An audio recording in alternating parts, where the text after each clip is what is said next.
So இங்கே நம்ம கேரளாக்கு டிஸ்பேச் பண்ண போகிறோம் பிரைடல் ப்ளவுஸ் பார்க்க போகிறோம். ஃபஸ்ட்டு பார்க்க போகிறோம் ஒயின் கலரு. ஸோ க்ரீன் கலரில் ப்ளவுஸ் இருக்குது, செப்பரேட் ப்ளவுஸில் ஒர்க் பண்ணியிருக்கோம். ஸோ பேக் பாருங்கள் அழகாக ஒரு க்ளோஸ் நெக்கில் பெல் ஷேப் கொடுத்து சென்டரில் க்ரீன் கலரில் சாரி கலரில் சில்க் காட்டன் ஃபேப்ரிக் கொடுத்து ஒர்க் பண்ணியிருக்கோம். ஃபுல்லாக ஒரு ஹெவியான ஒரு கொடி பேட்டர்ன் டிசைன். கீழே பார்த்தீங்கன்னா ஸ்கேலப் ஒர்க்கு ஃபுல் புட்டாஸோட நல்ல அழகான ஒரு ஹெவி கோட் பேட்டர்ன் ஒர்க்கு. ஸோ ஸ்லீவில் பார்த்தீங்கன்னா அழகாக ஒரு கொடி பேட்டர்ன் கொடுத்து சிம்பிளாக வந்து நம்ம க்ரீன் கலர் த்ரெட் ஹைலைட்டிங் கொடுத்துருக்கோம். ரொம்ப மினிமலான க்ரீன் த்ரெட் ஹைலைட்டிங். செல்ஃப் கலர்லேயே ஹேங்கிங்ஸ் வந்து கிறிஸ்டல் ஹேங்கிங் கூட நல்லா அழகாக ஹெவி பேட்டர்ன் மாதிரி கொடுத்துருக்கோம். ஸோ இன்னொரு ஸ்லீவ் பார்த்தீங்கன்னா சேம் அதே டிசைன் வித் ஹேங்கிங்ஸோட. ஸோ ஃப்ரண்ட் பார்த்தீங்கன்னா ஸ்வீட் ஹேர் நெக்கில் பேக்கில் போட்டுட்டு சேம் அதே டிசைன். ஸோ நெக்ஸ்ட் பார்க்க போது ஒரு ஆனியன் பிங்க் வித் ஒரு பர்பிள் ஷேட் தான்.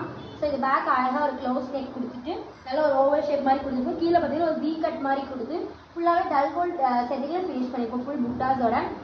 ஸ்லீவில் பார்த்தீங்கன்னா வி ஷேப்பில் பர்பிள் கலர் நெட் ஜாயின் பண்ணிட்டு சேம் ஒரு சிம்பிள் ஒர்க் கொடுத்து லைன் டிசைனில் கிறிஸ் கிராஸ் டிசைன் மாதிரி கொடுத்து கீழே கட் ஒர்க்கில் கொடுத்து குட்டி குட்டி புட்டாஸோட. ஸோ இன்னொரு ஸ்லீவ் பாருங்கள் சேம் அதே டிசைன். ஸோ ஃப்ரண்ட் பார்த்தீங்கன்னா லீஃப் நெக்கில் பேக்கில் போட்டுட்டு சேம் அதே குட்டி குட்டி cut work with dull gold ஃபினிஷில். ஸோ உங்களுக்கு இந்த மாதிரி டிசைன்ஸில் கஸ்டமைசேஷன் பண்ணணும்னா கீழே இருக்க கான்டாக்ட் நம்பருக்கு கான்டாக்ட் பண்ணுங்கள். தேங்க்யூ.